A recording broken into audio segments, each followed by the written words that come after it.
Halo, Assalamualaikum. Selamat datang di kelas online fisika bersama Ibu Wari. Hari ini kita mau belajar tentang gelombang bunyi.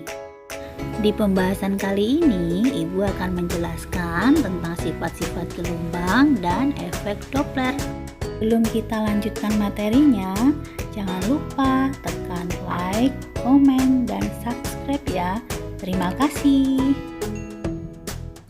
Sobat Fisika, apakah kalian pernah menonton konser musik? Mendengarkan lagu-lagu favorit? Tahukah kalian bagaimana prosesnya ya kita bisa mendengarkan musik yang merdu sampai ke telinga kita itu? Ya, tentu saja kita bisa mendengarkan karena ada gelombang bunyi yang berasal dari sumber bunyi merambat melalui medium hingga sampai ke telinga kita. Sobat Fisika, ternyata gelombang bunyi memiliki beberapa sifat ya. Di antaranya, gelombang bunyi memiliki sifat pemantulan atau refleksi. Contohnya, ketika kita berada di dalam gua, suara kita akan menjadi lebih keras. Kenapa ya? Ya, karena bunyi yang merambat melalui medium yang keras, misalkan batu, besi, atau logam, itu akan mengalami pemantulan. Sifat gelombang bunyi selanjutnya adalah pembiasan atau refraksi. Contohnya begini, ketika siang hari kita berada di suatu ruangan yang cukup terbuka, maka orang yang jaraknya cukup jauh dari kita tidak dapat mendengar teriakan kita dengan jelas. Hal ini dikarenakan gelombang bunyi dibiaskan sebagian ke angkasa oleh lapisan udara dingin yang berada di atas lapisan udara panas. Sifat yang selanjutnya, gelombang bunyi mengalami pelenturan atau difraksi. Hal ini terjadi ketika gelombang bunyi merambat melalui celah sempit. Contoh peristiwanya, misalkan kita dapat mendengar suara orang yang berada di ruangan berbeda dan tertutup. Hal ini dikarenakan gelombang bunyi tadi merambat melalui celah-celah sempit. Sifat yang selanjutnya, gelombang bunyi mengalami peristiwa interferensi atau penggabungan. Ini bisa berasal dari dua buah sumber bunyi atau lebih. Contoh dalam peristiwa kehidupan sehari-hari, misalkan pada acara pagelaran musik.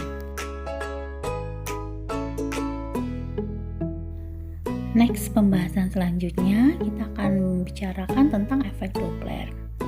Apa sih efek Doppler itu? Peristiwa efek Doppler dapat dijelaskan sebagai berikut. Misalkan kalian sedang berada di halte bis. Kemudian dari kejauhan terlihat sebuah bis mendekati kalian sambil membunyikan klakson.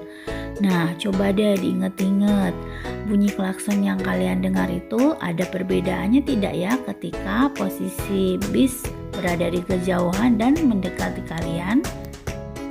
Tentu saja ada perbedaan bunyi atau suara yang kalian dengar. Hal ini dikarenakan adanya selisih frekuensi sumber bunyi, yaitu klakson dari mobil, dan frekuensi bunyi yang kalian dengar ketika mobil menjauh dan mendekat.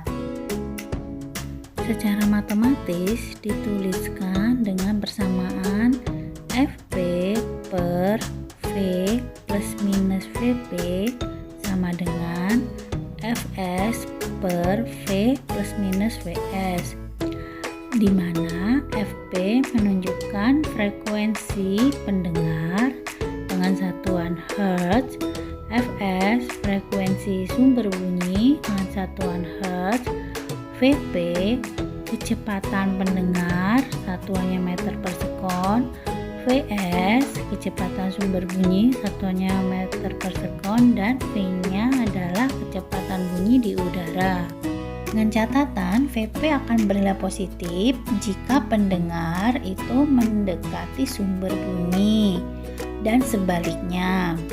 Dan Vs bernilai positif jika sumber bunyi menjauhi pendengar. Ingat ya.